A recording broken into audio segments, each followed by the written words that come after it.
Hi, this is Micornus, Phokane, the leader and the founder of Church Governance Solutions.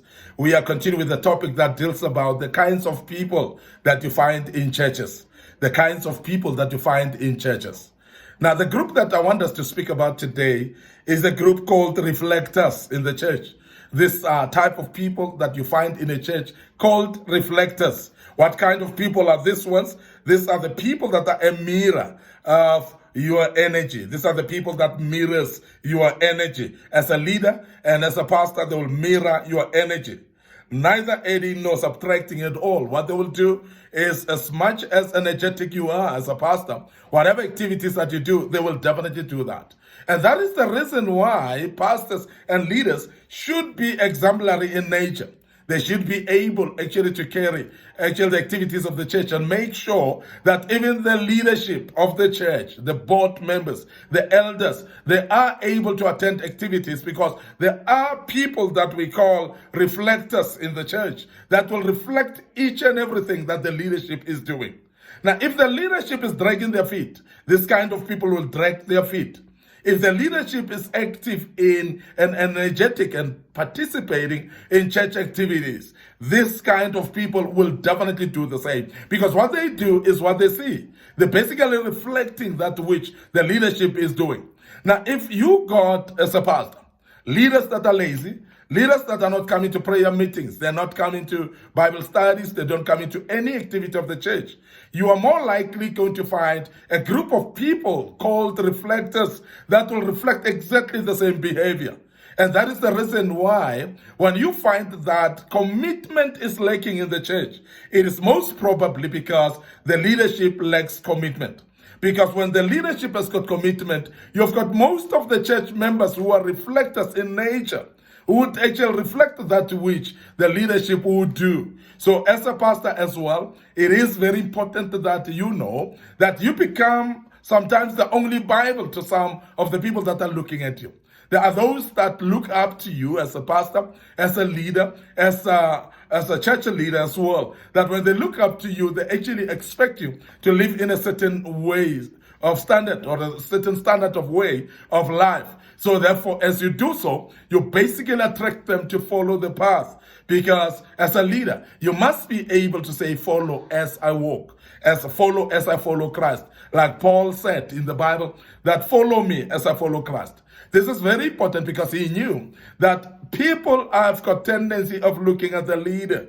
What path is he taking? What decision is the leader taking? And therefore, they will actually follow every step of the leader. Whatever the leader does, it actually reflects for those people that are reflectors in the church. They will follow every step based on what the leader does. Now, this is very important, therefore, that a leader always become very considerate on how you speak to people, on how you treat people. How do you deal with individuals in the church? How do you deal with the congregation at large? Because that will be reflected by the rest of the congregation themselves, looking at what you do as a pastor. Now, for an example, if you are treating people badly in the church, many are going to take it as correct to treat others badly. And that is the reason why you'll find those type of people that are reflectors starting to treat others badly as well, which is very, very important, therefore, that you become very careful and cognizant of your own behavior as a leader, because that shall be followed. Now, it's exactly like in a family whereby a young child will actually look at an example of their own parents, how their parents behave, how their parents do things, how their parents speak to people, how their parents conduct themselves. That will speak to how the children will grow up doing. Because character of children, or personality of children as well, it is actually developing from the habits that are done in the family, or the behaviors behavioral traits that are in the family. And therefore, you'll see that a child becomes, therefore, according to what they see in their mother or in their father, will be like mother, like daughter, like mother, like son, like father, like son, like father, like daughter, sort of a setup whereby they will actually copy exactly what their parents are doing. So therefore, be careful as a leader, because you are therefore a parent, you are therefore a shepherd in the church, a leader who walks ahead of the flock. So therefore, the flock follows you and steps on every step of the way. Wherever you go, they will go because they've seen you going there. And that's very, very important then, that we remember that we've got reflectors in our churches. The next group that I want to deal with today is those that we call reducers. These are the people that we call reducers. And we got this type of people in every single church. Of course, what are this type of people all about? These are the people that they try to reduce your vision. They try to pull you down. They try to actually limit any progress that you have or you admire to have. Every progress that you desire to have in the ministry, in the vision itself, this type of people, they are there to actually pull the strings to make sure that you are slowed down or you are actually stopped to accelerate. And therefore, you'll see that when you have got reducers in your church, when you've got reducers in your congregation, these are the type of people that will put brakes when you're supposed to put on accelerator. And sometimes you're not aware of why is this particular church of yours not making progress. It's because you have more reducers than any other group of people in the church. And this type of people, you may not be aware of them, because when they do their reducing spirit, they actually do it amongst the members, amongst the individuals in the church, and they will particularly go to those people that are more participating in the church, those people that are active, and they will plant the spirit of discouragement in them and make sure that they distract them so that they don't push the vision or accelerate the vision itself. So these are reducers. They'll do it in different ways. Sometimes they will actually take responsibility themselves, and that responsibility, while they're taking the responsibility and you're starting to trust them, these are the same people that will dump the responsibility so that you are reverted back instead of progressing going forward.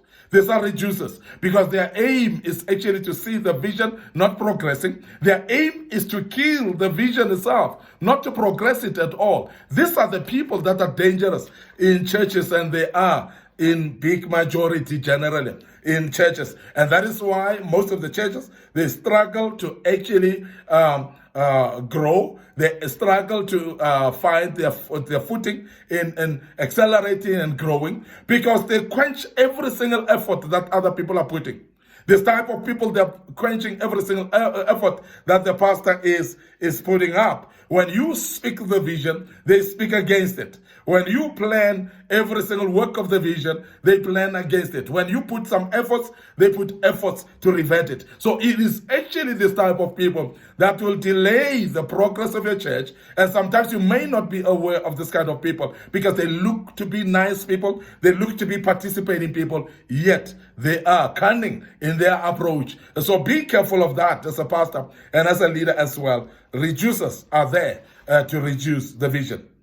These are the people who are sarcastic as well in everything that you do. Whatever you suggest to do, which may be progressive in nature, whatever idea that you bring that might be progressive in nature, they're forever sarcastic. They're forever seeing impossibilities in every single thing that you suggest. They're forever seeing impossibilities, even in possible situations. So these are the type of people that never see anything succeeding. So therefore, they'll say it, they'll verbalize it, they'll make sure that you, as a leader, you get discouraged because you feel that this thing will not work, because they've already suggested that it will not work. These are reducers in nature, and therefore very sarcastic, and please be careful of that as a pastor, because they will hamstring you, and they'll make sure that the vision doesn't continue because of their sarcasm, and they will not actually allow you to continue without being sarcastic about it. These are the people that are very highly opinionated, because they're having opinions. They're very opinionated, and in a way that they will actually give their opinion every time that you give an opinion. Every time you suggest something, they'll give their own optional opinion. so that you may actually drift to their own optional opinion and therefore miss out on getting the right ideas that you want to put in. Everything that they think that will work, they will actually discourage that. So every idea that needs to be implemented that will bring progress, they will always be against it, because they are having opinions that are against this type of progress. And the problem with this kind of people is that their opinions are listened to by many. As I've said, they're having a lot of opinions, and therefore they are drifting away every other opinion, or they're quenching away every other opinion, and they're making people to start listening to them more than listening to any other individual in the church, those that may be creative. And remember, these are the type of people that are against anything good. As I've mentioned, anything good that you put on, they will discourage. Anything good that you put on or start implementing, they will come there and start giving a contrary idea. And in this regard, this type of people also, they are able to speak against those people that they are aware that they are participating to assist the ministry to continue. Those people that are sold out to make sure that the vision is actually driven to progress, this type of people will step in generally and start discouraging those people that are active in the church, that are active in the vision, those people that are active to make sure that things happen. This type of people that we call reducers, they'll come and reduce the speed of the people that want to do. They'll reduce the energy of the people that want to participate and have energy to do things. They'll reduce also the zeal that people have. Therefore, in that regard, they will demotivate them. They will make them feel like they don't need to be participating or doing anything in the church. And as a result, that will reduce the speed of the church progress, and it will actually reduce the speed of the church success as well. So I want to end up here today. Your host, Micornus Phokane. Thank you very much for listening to us. And of course, great topic that you are with us, and thanks very much for joining us. But before I check out right now, I want to remind you of our Facebook page, Micornus Phokane, and Facebook page, Church Governance Solutions. Remember that you need to click like there. Please click notification button as well. Make sure that you like the page. Click notification button, you may be notified. Don't forget our YouTube channel as well, under Micornus Phokane, and that you need to subscribe on and be part of these great topics as well. May the good Lord bless you, and I believe that you'll join us as we deal with part 3 tomorrow, and allow us to check out right here and say cheers for now.